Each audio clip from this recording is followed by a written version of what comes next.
So, every Thursday night, my friends and I get together for our book club, which is really just an excuse to eat too much cheese and pretend we're intellectuals.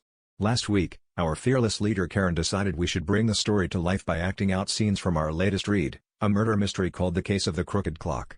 I thought this meant we'd be dramatically reading lines over brie and crackers, but Karen had other ideas. She showed up with a top hat, a magnifying glass, and what looked suspiciously like her kid's Halloween cape. Things started off fairly tame.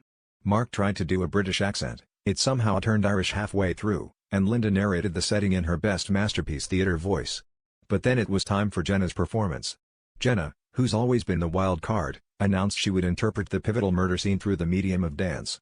We all exchanged nervous glances, but it's book club tradition to let Jenna do her thing ever since the gluten-free Gatsby incident. She cleared a space in the living room, put on a piece of dramatic classical music, and began what I can only describe as a cross between a jazzercise class and a swan with a limp. At one point she mimed stabbing the air, then pirouetted into the cheese platter, sending a rain of crackers everywhere. None of us had any clue who was supposed to be the victim and who the murderer was, but the interpretive dance did successfully kill any hope of understanding the plot. Mark tried to clap along, but got lost somewhere between Act 2 and the brie.